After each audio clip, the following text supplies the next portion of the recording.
like wildlife like me, and you're an aspiring photographer, I got a real treat for you today. I went back to the Yellowstone and the Grand Tetons throughout the fall and met up with several world-class top-shelf photographers.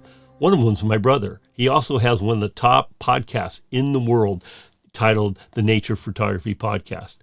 All of these photographers, I'm going to let them introduce themselves. They're going to share some tips and tricks to make you a better photographer, better landscape photographer, and enjoy the video, and thank you for watching.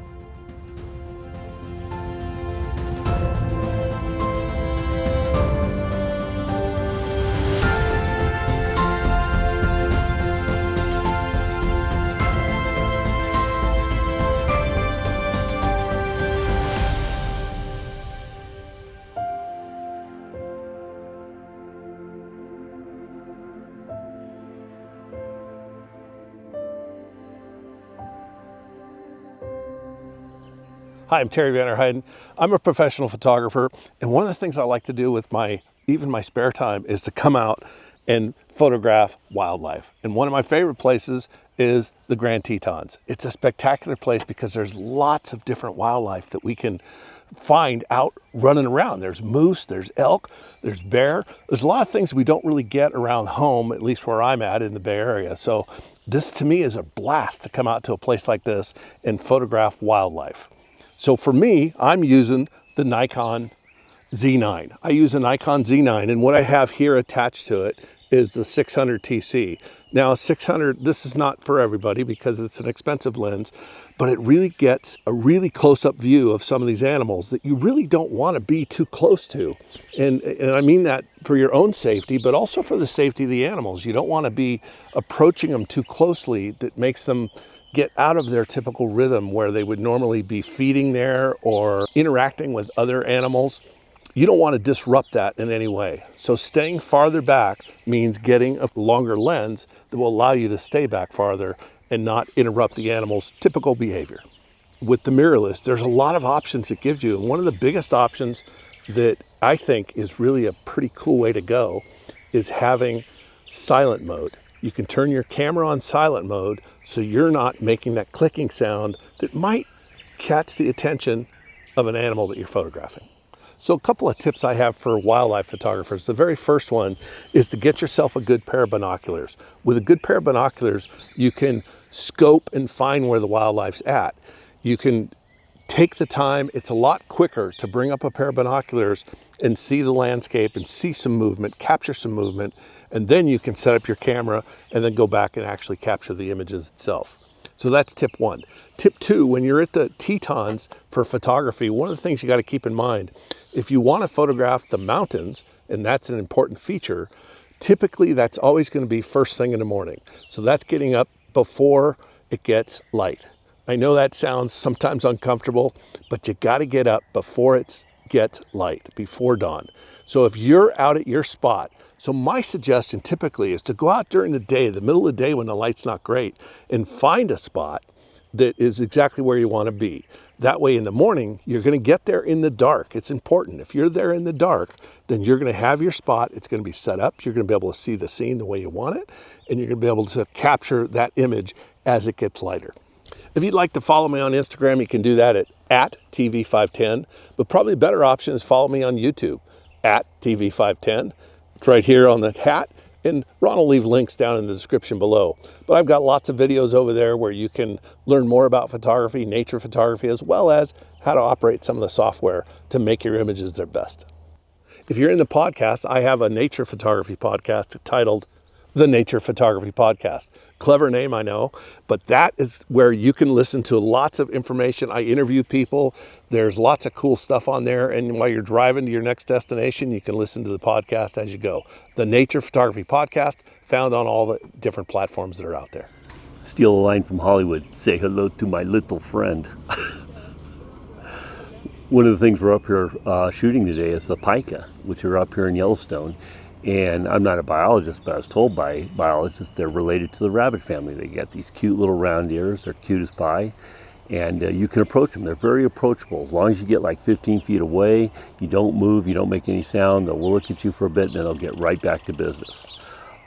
They are a little skittish because they are the mullet of Yellowstone. And as a fly fisherman, all my friends, we used to joke, never get reincarnated as a mullet, because everything that's a mullet, the Pica, are cheeseburgers running around. Everything eats them, from hawks to foxes to bears to everything up here is going to eat a Pica. So they're a little scarce, and that's how they survive, is basically being apprehensive of getting out. But they slip in and out of the rocks, and they'll pop up and say hello to you. When you approach, you'll hear a barking sound like a yipe, and that's them putting off an alarm call. And as soon as you become still, they settle down and they go back to their feeding. So let's go see how David's doing on the shooting of the Pica. Hi, I'm David Bozik, and I've been shooting natural history subjects for over 5 decades. It all began with a simple gift from my parents, a small telephoto lens and camera back in the 70s. It blossomed into a degree in biological photography, followed up with museum exhibit design and fabrication, park naturalist, and if you see me anywhere out in the field, I'll be out shooting everything from moose to mushrooms and mountains to anything that I can find crawling around on the ground. So just say hello to me and we'll see you out in the field. Right now I'm heading out to shoot some Pica here in Yellowstone, so why don't you join me? Here we go.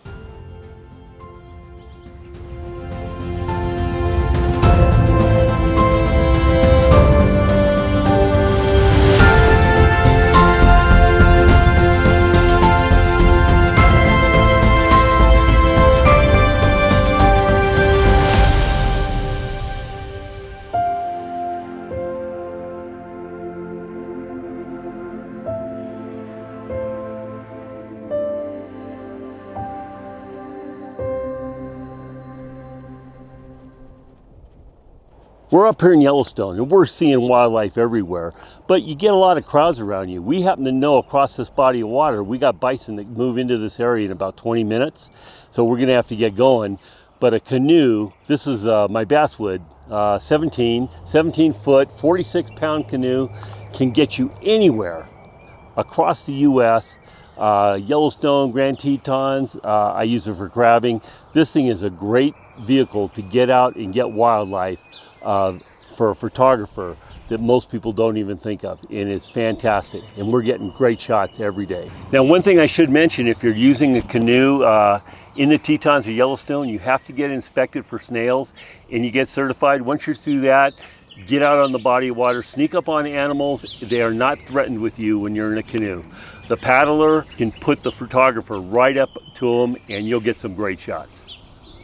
From a photographer's point of view, you can get a lot of gadgets and gizmos and stuff to help you out in the field. A kayak or a canoe is a tremendous asset. It enables you to get to a lot of wildlife that would normally be afraid of you if you approach on land, but oftentimes I've been able to get in a kayak or a canoe and approach animals within 5, 10, 15 feet that I normally couldn't get within 20 yards of. So from a professional standpoint or amateur, get something like this if you really want to be able to approach wildlife. When you're out here by yourself, it becomes a little bit more difficult because you have to keep the canoe stabilized. But I'm out here with Ron, and it's a great asset if you have somebody else that likes wildlife and enjoys being out there with you, to have them be the paddler and guide for you while you're doing the shooting. Because that way you can focus on exactly what you want to do, capture the wildlife.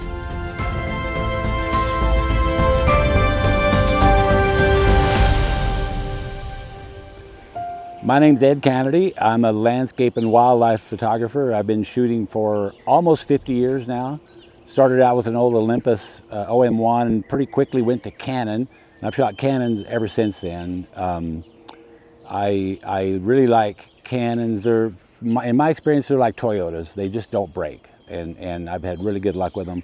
I have an R5 mirrorless camera and an R6 Mark II. What I like about the R5 is the image stabilization and the animal tracking, and how I can customize the buttons and set up back button focus for the different types of focus I want. With the R6 Mark II, 40 frames per second and with electronic shutter for birds in flight is awesome. It's the only time I use it, because otherwise I don't want to burn up that much memory. But for birds in flight, the 40 frames per second, I assume that's accurate because I've never been able to count to 40 in 1 second to confirm, but I believe that's true. It's great for birds in flight. Otherwise, you get in my experience, I get the wing in the same position every time. This way, I get the whole array of wing positions. For me, the key to being both a good landscape and good wildlife photographer is being there. You have to be there to get the shot. So you have to work at it and be persistent. And you have to know where to be, and that means being a good naturalist. For landscapes, that means knowing where the sun's going to come up, where it's going to set. There are apps that'll tell you all this stuff. I prefer to just do it the old-fashioned way because I've been doing it the old-fashioned way for almost 50 years now. But for wildlife, it's knowing what habitats, where you expect to see moose. Where are grizzly bears up on the army cutworm moths, or are they on the whitebark pine seeds, or are they early in the season down in the green up getting that vegetation they need because they just came out of hibernation. So knowing animals' habits, their habitats, what they're feeding on at what times of the year, so that means being a good naturalist. And to me, those are the two most important things. And then always being able to look at more than just the obvious photo. What's it going to look like from a different perspective, a different angle? Getting low is important. Not always shooting just from the same height, the standard shot that every other tourist is taking. So putting a little more effort into your composition. But for me, those are the most important elements of being a good nature photographer. So I'm always out here. I shoot on average probably 300 days a year. And so if you see me in one of the national parks, or I really like Canada and Alaska, but I'm always out here. So if you see me, say hello. If you have any good tips, I'll take them. And if I have any good tips, I'll share them. In the comments, I will leave all of their contact information so you can go to their sites and view their other work. Thanks for watching.